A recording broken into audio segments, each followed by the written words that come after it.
was a couple moments, Mm. right? It was a high school moment where I had to figure out, am I gonna stay and be more, or I'm gonna do something, give it a try, right? So Mhm. it was either Oak Hill or stay and be more at the time, and I was kind of like forced out, but didn't understand why. But I was, nigga, you going to Oak Hill, get away, can't stay here. This is danger zone. So because of that, I had to snap in like, all right, this is that moment where I got to really, really lock in. I got to embrace being at Oak Hill. I got to embrace.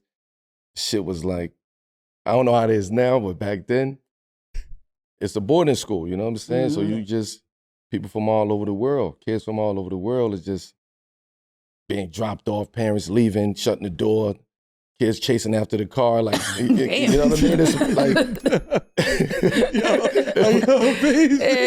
we was on the yard. It sounded like Matilda school. Nah, we was on the yard. You know what I'm saying? We had a yellow line, a white line that separated the girls from the guys. So it was crazy back then. So I had to get my mind wrapped around being out there in that environment. So that was a wake up moment. Going through a bunch of shit that I was going through early on in my career, off the court shit.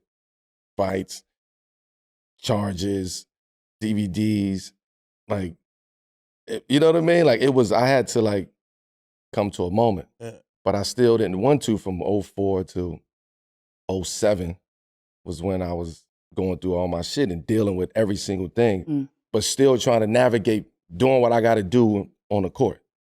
So that's a crazy compartmentalization right there. You know what I mean? I'm going through.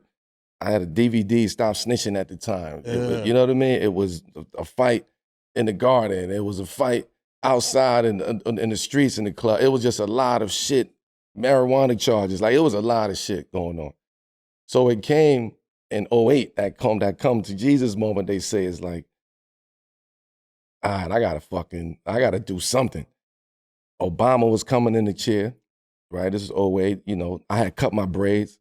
So I'm like, let me try to give it a new identity to it, right? Check out Obama changing lives. Yeah, that's a fact. Shout out to him.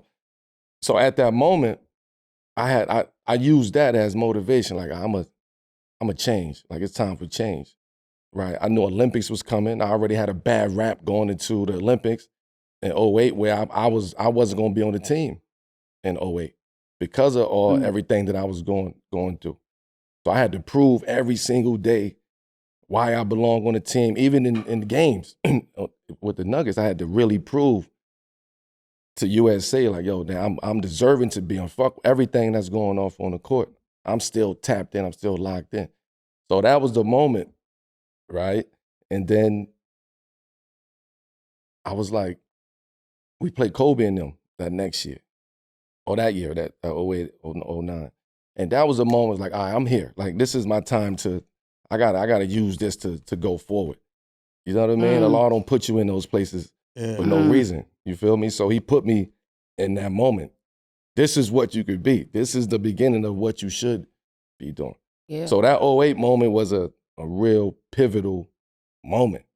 And then another moment was when I got let go by Houston. That was the moment where I'm like, nigga, you gotta man up and figure this shit out. But I had help. I had to get help. I had to go get people I had to talk to. I had to get away. I had to go Arizona and be by myself and really lock in and all of that. So those was like 3 pivotal moments of like, nigga, it's time to lock in. Yeah.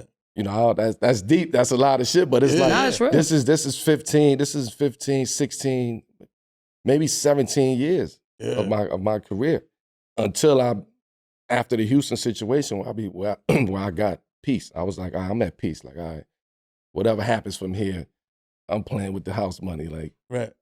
And that was my approach. Damn. Yeah. I don't know if you can top that shit. Yeah, I was like, you know what, nigga? I'm also not top 10 scoring in the NBA, so we got to come with something else. You know what I'm saying? PrizePicks has got you covered when it comes to helping you make some bread. Yes, sir. PrizePicks is a daily fantasy app where you can select 2 or more players, pick more or less on their projected stats, and turn $25 into $250. Crazy. PrizePicks is simple to play. I can make my picks and submit my entry in less than 60 seconds, B. So be sure to visit prizepicks.com/7pm and use promo code 7pm for a deposit match up to $100. In the meantime, stay locked in at 7 p.m. in Brooklyn.